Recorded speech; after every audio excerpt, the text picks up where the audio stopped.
Here's the thing. We only have this one life here on earth. And since our time is so limited, it should be filled with things that bring us true happiness, whether that's work, family, travel, or passion projects. Creating a life you love should be a pursuit we all strive for. That's why I'm so excited to welcome Catie Hogan to the show today. Catie is an entrepreneur, mom, speaker, comedy writer, and she's made multiple career shifts. Catie and I are going to talk about how women can create a life they love and how to leverage money to help them in the process. Hey there, I'm Rhea Reeves, and over a decade ago, I turned my life around through budgeting. I went from being an overspender deep in credit card debt to being the founder and full-time money coach of City Girl Savings. Now, I help women work towards their dream life and tap into their financial power one budget at a time. I fully believe you can live a life you love with a budget, and I'm living proof. The weekly City Girl Savings podcast focuses on the intersection of money and the City Girl lifestyle. Join me every week along with some special guests as I share my experiences, advice, and guidance on navigating life and money as an experience-loving millennial. So Catie and I actually met back in 2022. She was working for the startup Parthian, which was a budgeting app that I recorded lessons for. Catie previously ran her own financial planning firm for millennials and now works at a boutique firm in Manhattan serving folks in arts, entertainment, and tech. When Catie's not teaching finance, she's writing and performing comedy. Catie's work can be seen on McSweeney's, The Belladonna Comedy, Funny or Die, and many others. She's also a writer and performer with Sketchworks Comedy. Catie lives in Connecticut with her husband and her daughter, Claire. Hello, Catie. So good to see you again. Welcome to the show. I feel like the introduction that I gave probably barely tapped the surface, and I would love if we could just start with you giving us some more details on your background and like how you got to where you are today, because I feel like it definitely wasn't linear. It was like here, here, here, and here. So I would love to just get that insight from you. Oh my gosh. Well, first of all, it's great to see you. And I'm so happy to be doing this. Thank you for having me on. This is like a huge honor for me. So yeah, my background, oh my God, it's like not linear is such an understatement. It's crazy like how many directions and diverging paths, but through it all, I went to Emerson College and got a journalism degree. So I've always loved writing. So the writing has always kind of been the through line through everything. So I graduated in the midst of the Great Recession, which, as you might know, the job market, not great then. And so I was just kind of a struggling 22-year-old, put off the real world for a couple of years, went to grad school just to delay the inevitable, really try to figure out what I wanted to do. And then I ended up back in Boston and I worked in various marketing journalism type roles.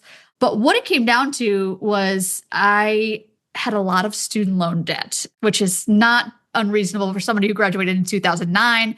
I was in the same boat as a lot of people. So I had a lot of student loan debt, and I just found myself in this like kind of deep, dark place where I was like, you know what? I'm not making a lot of money.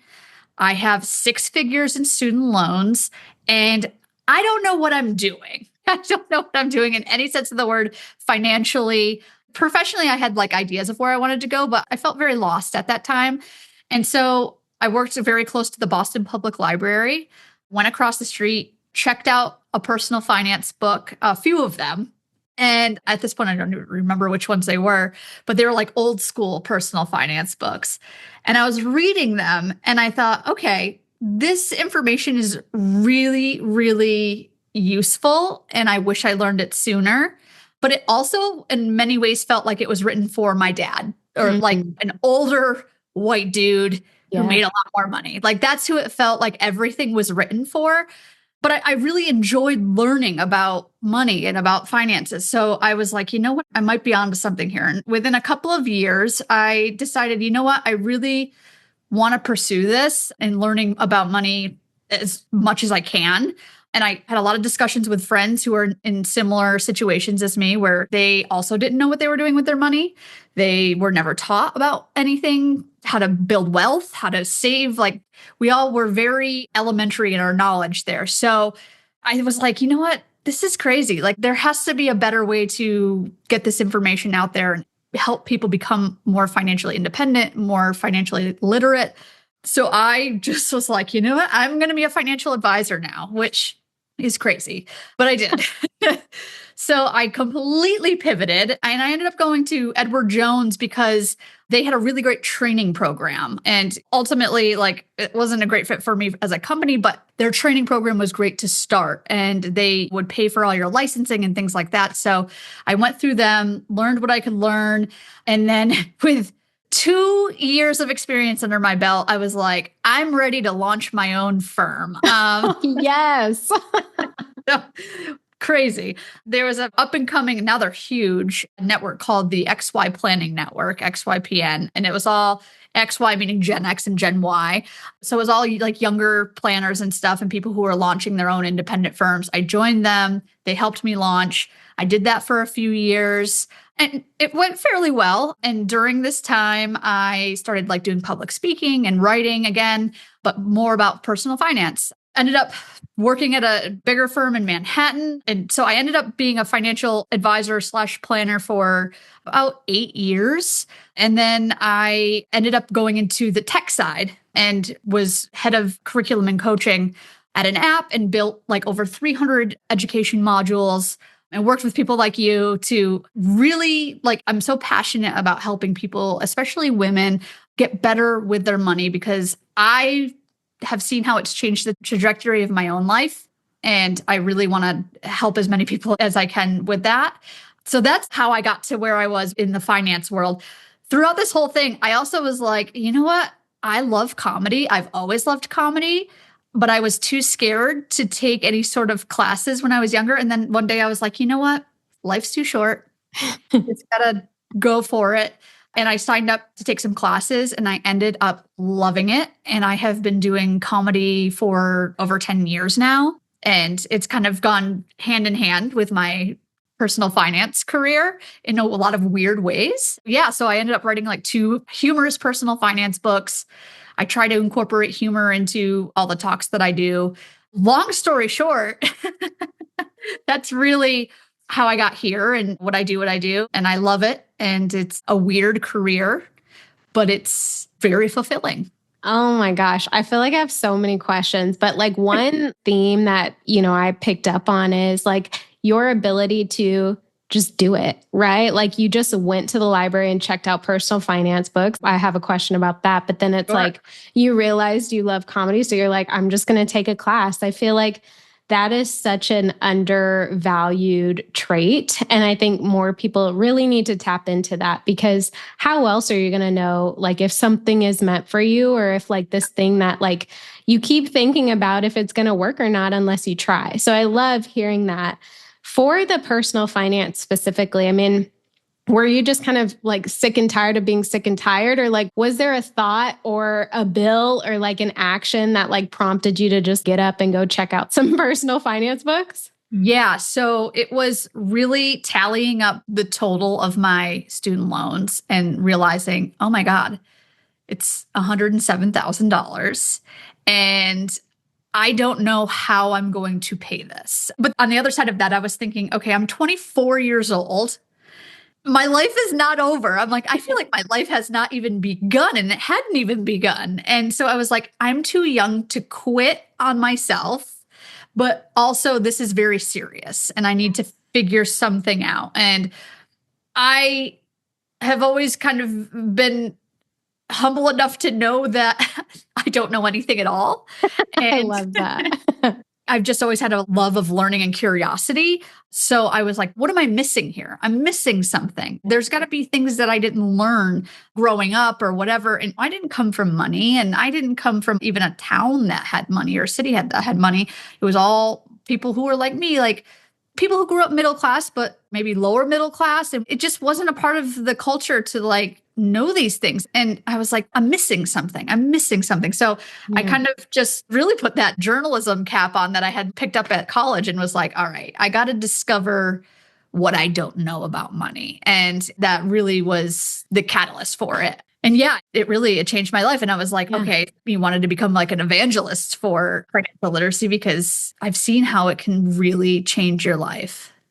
It's very interesting to hear kind of your curiosity is really what helped spark this like desire to go learn more about personal finance. I feel like not everybody has that. Like me, it was an unfortunate situation, almost being evicted from like my very first apartment that kind of like forced me to get my life in order, so to speak. And I feel like the seeds need to be planted for people to go seek that information to help their lives change. Otherwise, they're going to be in a situation like mine where they're going to be forced to. And that's just not a fun way to do it. So I love hearing that like your curiosity really kind of helped you get the ball running. Yeah, curiosity and just wanting better for myself. I just didn't want to struggle. I went to a school where most of the kids were coming from more affluent families than I was. So I'm like, okay, well, how can they afford that? What do their parents do for a living? And so I was just really curious about their backgrounds. And also during this time, my dad took a big risk and he went to work for a company in the biotech world and he had struggled or whatever, stuck with it. And then finally they put a drug on the market. And I saw how his perspective changed around money and how my parents handled money changed and how they went from people who had like credit card debt or would get a car they couldn't afford or something like that to now being like, okay, we need to be good stewards of this money and seeing how their transformation took place. And so that affected me big time as well.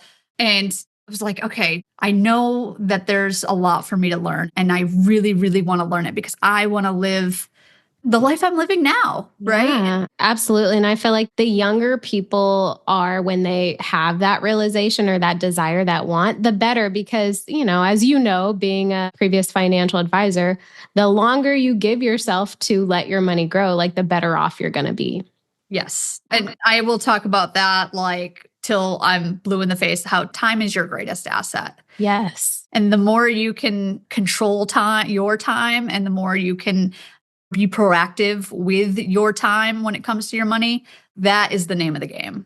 Definitely. That's a key for creating a life you love. But, we all got to start somewhere. And I feel like you and I, we hit it off really well when we met for Parthian. And I think it's because, especially hearing your story today, like we both have this passion for helping people improve their life with budgeting and money management. And those are the things that are not taught. They're not preached. They're not talked about the way they need to be. And I would love to hear, you mentioned you were in advising. I'm sure you made great money.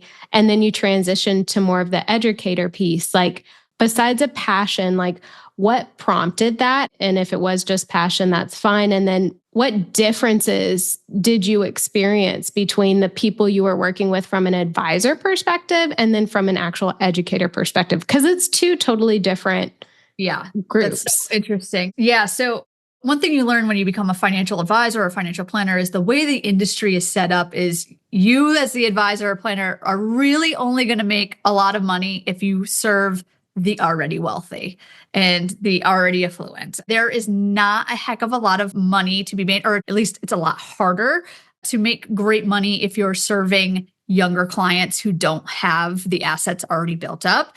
So that's been the traditional problem in the advising world. So I've found myself in that position where I wasn't like, I would take on younger people, but I would also have to take on more affluent older people. And I wanted to help certain demographics that really needed it. Like you're making all of your big life decisions in your 20s, 30s, and 40s as far as like everything. This is like when things are happening and those people really need help. But it's not always lucrative for financial advisors. And so that's the position I found myself in. And I just had this realization that, and this is what led me to go and to be an educator, is I just was getting so much more fulfillment and joy and satisfaction when I was helping the people that I really wanted to help and that needed the help. And making New York City's already super elite and super wealthy more super elite and super wealthy was not as fulfilling. So that's really why I decided to switch.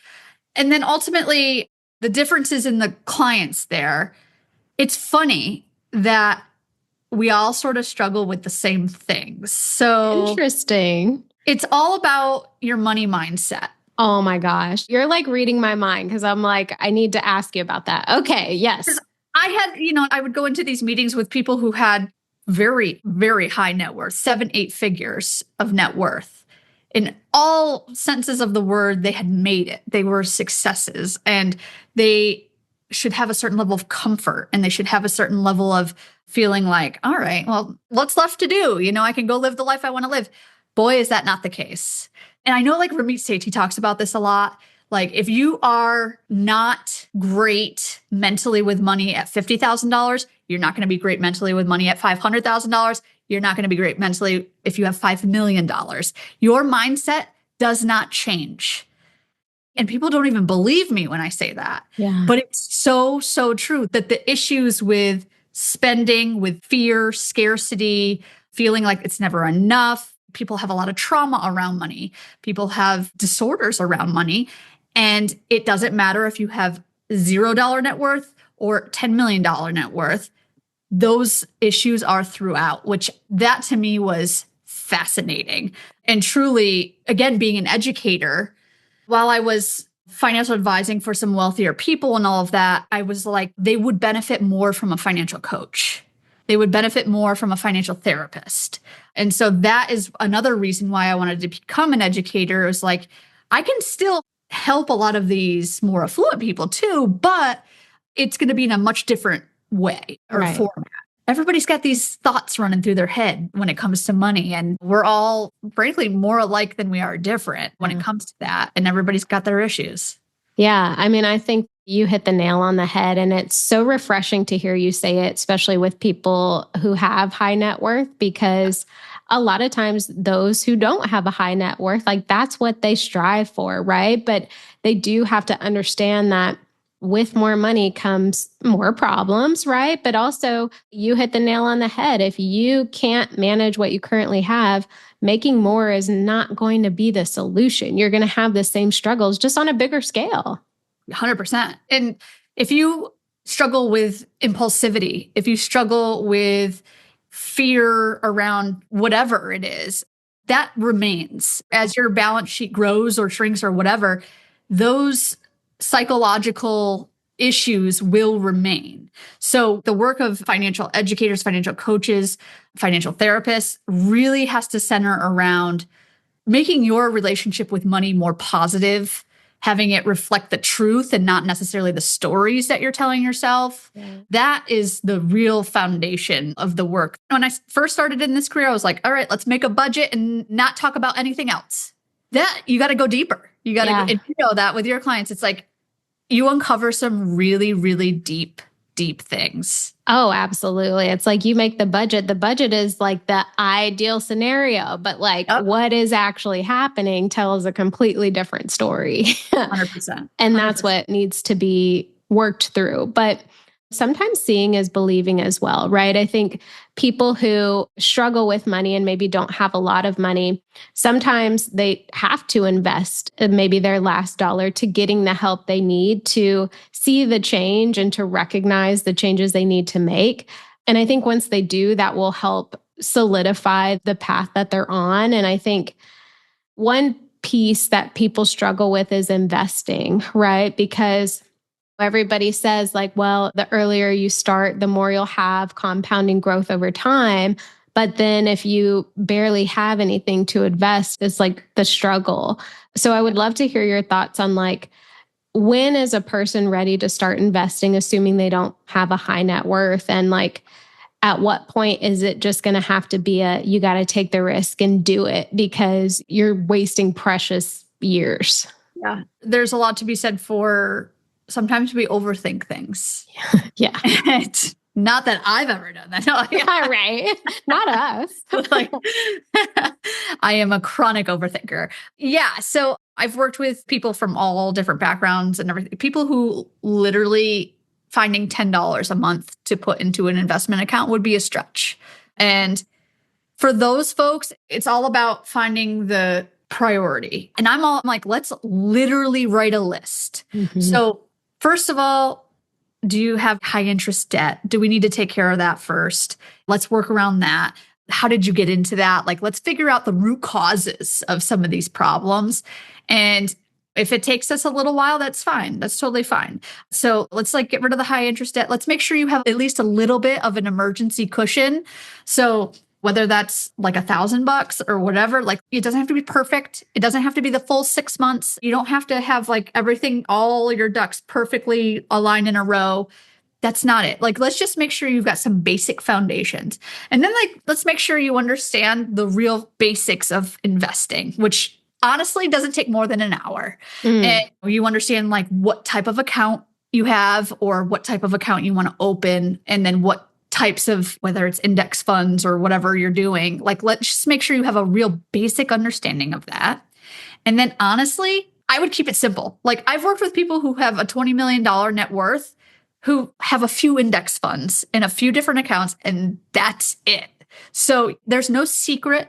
It's not about setting up these complex trusts. It's not about setting up these intricate strategies. Like, no, we don't need that. We don't need that. You need an account and a couple of dollars you can put aside every month. And even though you think it's like small potatoes now, again, we could talk about the math of it, like compounding over 20, 30, 40 years. If you can increase that dollar amount annually, just a little bit, 1%, 2% every year, it's going to make a massive, massive difference. And pick just a few simple investments. And this is not investment advice. This is just my general rules of thumb. Keep it simple and keep it consistent. And then I'm all about like automating it. So you're automatically doing it. You're not thinking about it. But you don't have to be in the perfect situation to start. And a lot of times, if you just work a full-time job and you have a 401k and you're working on getting out of debt and you're working on building your emergency fund, if you can participate in that 401k and receive a match, you should do it. You should absolutely prioritize that and do it, because that is investing, that is starting. You don't have to be an expert. You don't have to have it all figured out just to start. At some point, you just got to take the risk, you know? Yeah. The way you explain it just really sums up the simplicity of it, right? I think because it's not a topic that is just openly taught or discussed, it seems so intimidating, but it's really not. But it is such an essential part of someone creating the life they love because of that compounding growth, right? Like having that money set aside means you can retire early. It means you can quit your job and start a business. It means so many different things, but only if you take that initial step. And it's hard to do, but like you said, like getting clear on your priorities and even starting with small amounts can make a massive difference. Massive. Yep. Yeah. Absolutely. Are you loving this episode so far? Well, the money and life level up conversations never end in the City Girl Savings community. Visit citygirlsavings.com for instant access to resources that help you budget, level up your money mindset, and so much more. And make sure you stay up to date with CGS by following us on Instagram, TikTok, and YouTube, all at City Girl Savings. I want to go back to creating a life you love and how money can help you do that. So obviously investing really can set you up for success long term, but like maybe on a not so long-term scale, in your opinion, like how does money play a role in helping people create a life they love? And I also just want to get your thoughts on social media and creating this facade that people see and want to strive for and think that that's the life they want. Like, I would love to hear your thoughts on that because money obviously plays a role there too. Right. Oh my gosh. Yeah. So using money to build the life I love, I've done a lot of like reflective work on myself to get to this point. And what I've found for myself and what I've found for most people and people I've worked with and just people in my life, my friends, my family, is that the best use of money is to buy back time. Ooh. And so explain that really quick because that's powerful. Yeah. So whether you're buying your retirement, which is the time at the end of your life, which is the long-term investing, or for me, I have increased my income to a point where now I'm like, I am going to buy back my time with a housekeeper that comes twice a month. Ooh. I am going to buy back my time with Instacart. So my groceries get delivered because I have decided that the time I have to spend with my daughter is the most important thing in my life. Like there is nothing else that even comes close to the time I get with my daughter. So I have made that my number one value, my number one priority in everything that I do. So I am going to use money to outsource and buy back my time where I can, especially with things that I really don't want to do. And frankly, cleaning the bathtub on a Saturday morning is not something I want to do. Right. I've done enough of that. So I have worked really, really hard to be able to allocate a portion of my monthly income to have somebody come in and clean for me twice a month. And the next step, I think, is like, I would love to have somebody come in and do laundry for me once a week or something. So any way you can buy back your time in a way that's meaningful is, to me, a great use of money. And that could look different for all sorts of people, right? So buying back your time so you can go to the gym, buying back your time so you can do whatever. Well, and another example is I would like to free up my time so I can write more, so I can read more. So I'm trying to really allocate my short-term funds. So my monthly income coming in, I got my long-term savings, my medium term. But then in the short term, I really want to make sure that I'm also using that money wisely as a tool. So time, there is no more important asset than time. So, okay. There's just so many things to unpack there, but you're so right. And I think the key here is making sure that when you do spend money to buy back your time, you're using your time wisely, right? Whether that means like doing the things you love, surrounding yourself with your family, figuring out how to make more money to buy back more time, right? Like using that time wisely instead of, not. Yes, That's 100%. I mean, I will say like sometimes I'll just like eat a bowl of ice cream and that's totally fine. But you're 100% right. It's all about the intentionality around it and being very clear with yourself. And if you have a partner, like your spouse or whatever, being clear with them about how you want to spend your time. And again, I feel like I'm stealing from Ramit Sethi like all the time, but it's like he calls it a rich life. You call it your ideal life. But it's all that same sort of idea of, if money was of no issue and we live in this perfect world, how would you be spending your day? Like today, what time would you get up? What would you do in the morning? What would you do in the afternoon? What would you do in the evening? If you can be super, super clear and have just a bit of clarity in your mind about what that would look like, that is what you value. And that is what you should be working toward. Yes. I mean, you also said you spent a lot of time reflecting. And I think that's a huge part of it because some people don't spend that time reflecting, right? And then they wonder what makes them happy. Well, I don't know what makes me happy. And then it's a struggle, right? So you do have to have that initial layer of what matters to me and what makes me happy so that, as you said, the direction to go in when you do have money that you can leverage to buy back time with. Yeah, that's not easy. It's not an easy thing to do. Everybody's so busy all the time. And that's the America that we live in, right? Like we get up, we go to work, we work all day, we're exhausted, we're trying to eat healthy, whether you're raising families, raising pets, raising whatever. There's so much going on in everyone's life. And we have so many responsibilities that it can feel like sometimes you just want to put Netflix on and tune out for 20 minutes and go to bed. And I totally was in that place. But then I, again, thought to myself, much like I thought to myself when I was 24 and was stuck in deep student loan debt, there's more. There's more to this. Like the world is a beautiful place. I haven't seen any of it. My family is wonderful. My friends are wonderful. I want to spend more time with them and really getting a sense of, okay, this is important to me. What am I doing all this for? Yeah. Who is this for? What is this for? And just getting really clear on that can help big time. Yeah. I mean, I think is really powerful because it puts a why behind your actions, right? So you're not feeling like, oh, I'm working just so I can go to work, right? Or like I'm making money just so I can continue making money and be in the same cycle. Like there's a why behind it. But I think this notion of buy back your time really helps put into perspective how you spend, right? Because every dollar you spend, if you're looking at it as, okay, I'm spending this money to invest in getting time back or invest in doing something that matters to me, you're not going to go out and order Uber Eats every single day or go shopping and buy all these clothes, right? Like you're going to think differently about how you spend your money. Yeah. When you are clear on your priorities and clear on your values, and I mean, like they are crystallized in your head, you are far less likely to make impulsive purchases that you're going to regret. You're far less likely to say yes to things you don't want to say yes to.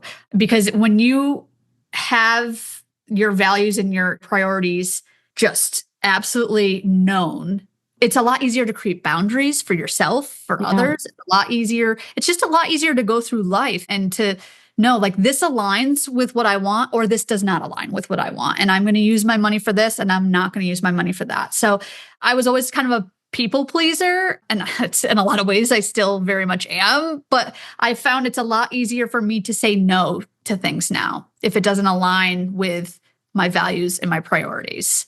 Ooh. And that's not just financial, that has implications in every part of your life. So that to me has been the biggest learning I've had for myself. Yeah, I would agree with that. And I have a similar sentiment. When I worked in corporate America in my mid-20s, I had a manager who recommended I'd read The 7 Habits of Highly Successful People by Stephen Covey. And I can't remember what the chapter name was, but he basically had this exercise in the book where it was like, go through all of the labels that you give yourself, sister, daughter, girlfriend, business owner, worker, employee, go through all of those and write a statement of like what you want that to mean for you, right? And when I did that exercise, it really opened my eyes to like what I value. I feel like that helped tremendously. And I would love to hear if you have any like tips for people who struggle finding their values or finding out what they love. Like, is there any tips you can give someone to figure that out?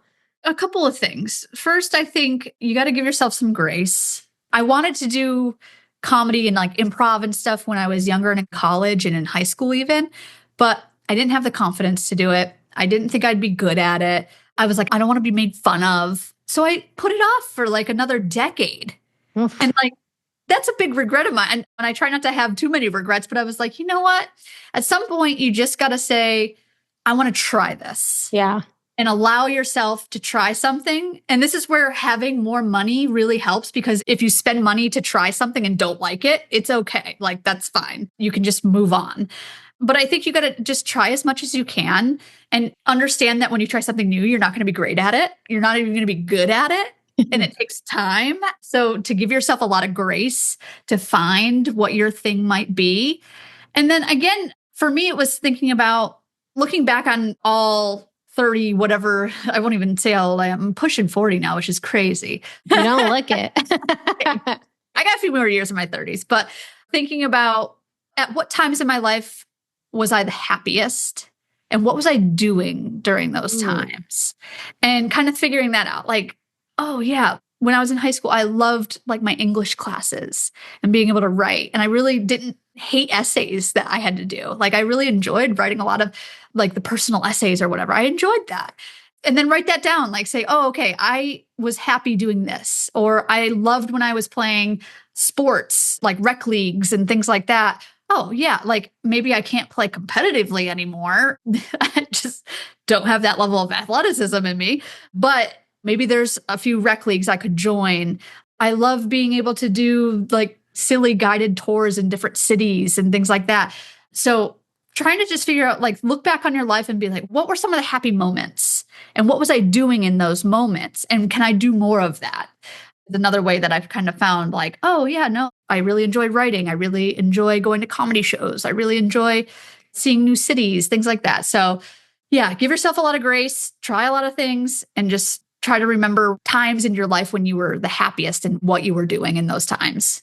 I love that you said give yourself grace, because I feel like if someone is maybe listening to this and they're a little bit older and they're struggling with creating this life they love, obviously the older we get, the more responsibilities we have. So our time just kind of shrinks naturally. It's just the natural order of things. So giving yourself grace to not rush to figure it out is huge, and just do what you can when you can.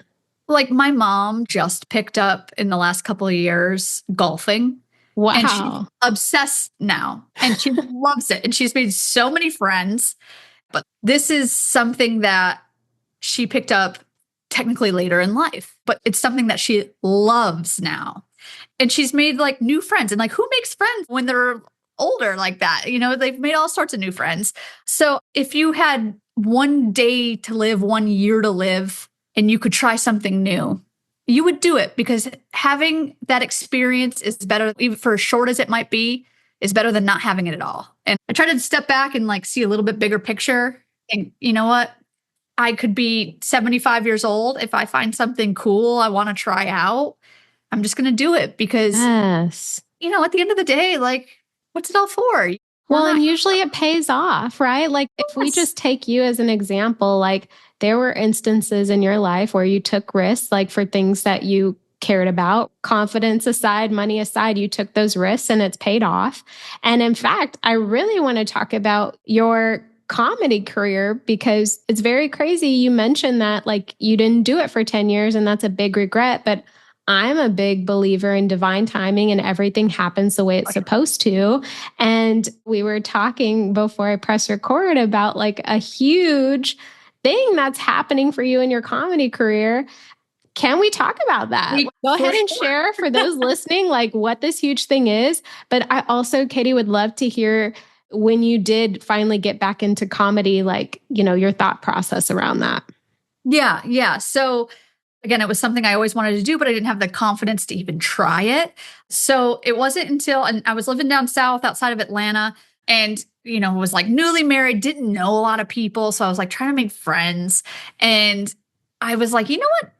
I don't know anybody here. I might as well sign up for like a sketch writing and a sketch acting class. And if I am terrible at it, who's going to even make fun of me, because I don't know anyone here. And so I was like, I'm going to take this risk. I'm just going to try it out. So I went to this theater and this group called Sketchworks Comedy in Atlanta, and they've been around for a long time, and they offer classes, and they still do if anybody's interested down in Atlanta. So I signed up and I took a writing class, and then I took an acting class, and I just loved it. I loved it. And I loved the people that were involved. I was like, oh my God, I'm making friends. This is crazy. It's hard to make friends as an adult sometimes. And I was like, these are my people. This is pretty cool. So I stuck with it, and I ended up becoming like a main stage writer and started writing sketches for all their sketch shows and was really loving it. And then I expanded out to writing satire for the Belladonna comedy, Funny or Die, McSweeney's. Wow. And the thing is like for the ones that I've gotten acceptance letters for, I got like 100 more rejection letters. So I was just like, you know what? Whatever. If I get rejected, I get rejected. I think it's a funny article, whatever. So I was just doing a ton of writing, sketch and satire. And then my friends went to see the 40th anniversary of Grease. There was like a live performance at the Serenbe Playhouse, and they loved it. And they came to me and they said, hey, we think you should write a parody of Grease. And I was like, okay, that's not like anything I've ever done before in my life, but I'll give it a shot. And over the course of a summer, wrote the original, and we called it Vape the Musical, and it's a parody of Grease. And we ended up staging it in Atlanta in 2018. Long story short, it did really well. And people liked it. And it was like a huge shock to all of us. Like we thought it was going to run for a couple of weekends and we'd never talk about it again. People actually liked it. So we got invited to do it in New York. So we were bringing it up to New York, but then the rights holders of Grease sent us a cease and desist and said, hey, no, you can't do this. And we were like, but we followed all the rules. We followed all the laws.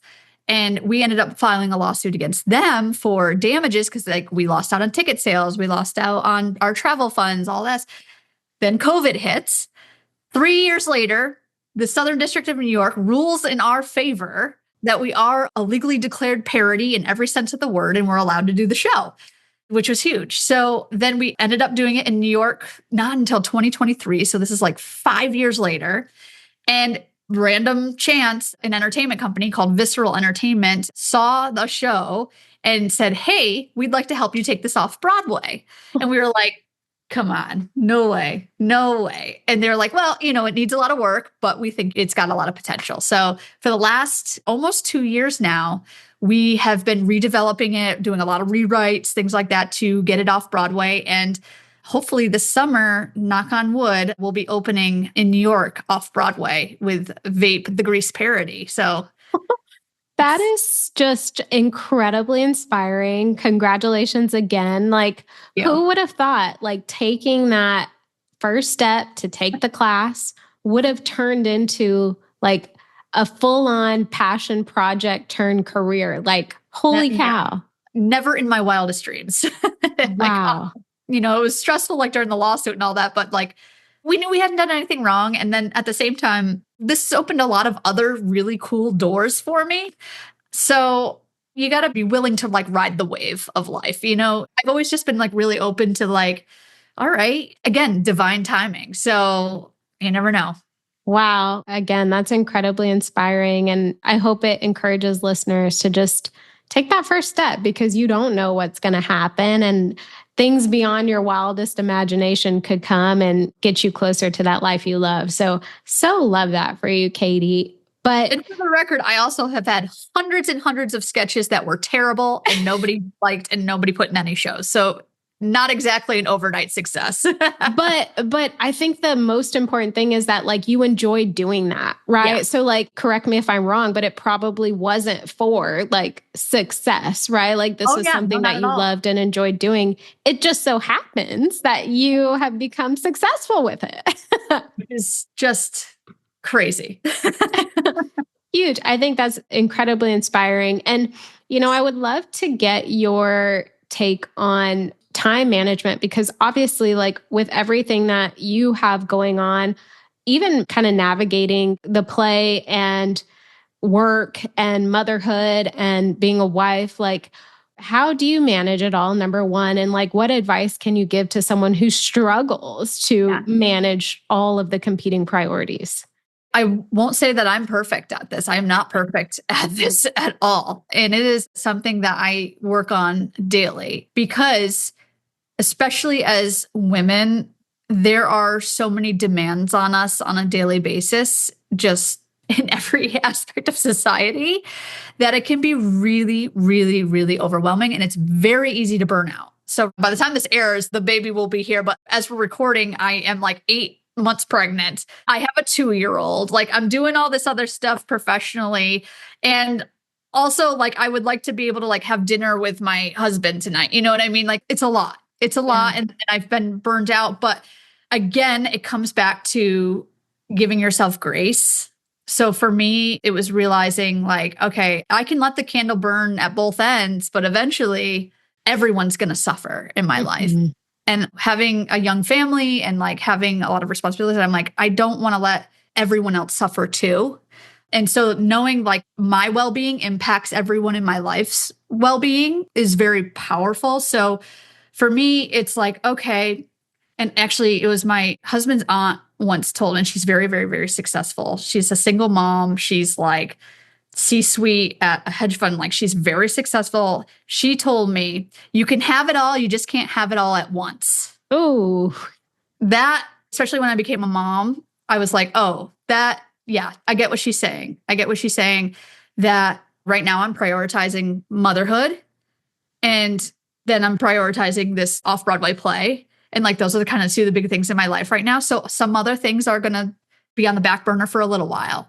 But a few years ago, like my husband had cancer. He was number one. His care had to be number one. And some other things in my life had to take a back seat. Yeah. And that's how life is. Your priorities are going to shift. depending on who needs what at that time. But it's important to remember, you got to keep yourself on that list. Oof, yeah. And if you need to prioritize, like after I had my first baby, I had a real bad bout of like postpartum anxiety. My mom was like, you got to figure this out. Like, you got to prioritize this. And so once I figured that out, I was able to then shift. So giving yourself the grace to be able to shift those priorities and shift how you're managing your time, there's nothing more important than that. Whew, I could not agree more, because it's like, if you force it, right, you're going to crumble. But the sooner you give yourself permission to be fluid and flexible, those are like words I would tell myself when I struggled with control. I give myself permission to be fluid and flexible, because the boat's going to row whatever way it's going to row. You can try as hard as you want to row the other way, but that's just not the way the ocean will work for you. And the sooner you accept that, the better. 100%. I feel like the theme of this hour that we've been talking has been managing time, and how do you get more of it? And honestly, money is a great tool. Yeah. Well, and I think another theme is like prioritizing what matters most, and also too, giving yourself grace as you figure it out, because there's not a playbook and everybody's going to be different.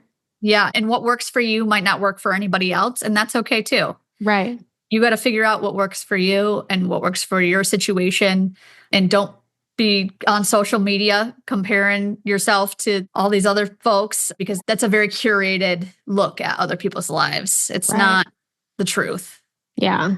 And also too, like, if you're finding yourself kind of being sucked into someone else's curated life, does it even align with your values, right? Like, you're feeling a certain type of way for whatever reason, but does it really matter? Yeah. And I think that's a big thing. So knowing your values will make a big difference. But 100%.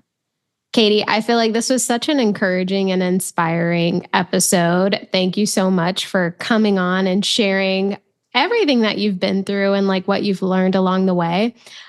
Where can listeners connect with you and stay up to date and see how things go with the play? Yeah. Oh my gosh. Right now, I'm like mostly on Instagram and LinkedIn. So if you look at Instagram, I'm at Catie.Hogan, and it's Catie with a C, Catie .Hogan. And then same thing on LinkedIn. I post a lot on there. I have a newsletter that you'll find on either of those called Sense of Humor with CENTS. So clever. Very clever. I was like, I don't know what to name this. I'll just call it Sense of Humor. So yeah, so you can find me on there, and I write a weekly newsletter that's kind of geared towards like family and finances and the things we've been talking about today.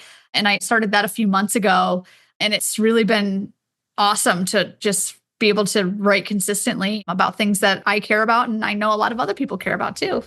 Fantastic. Well, I'll definitely link to all of those links in the show notes so people can stay up to date and connect with you.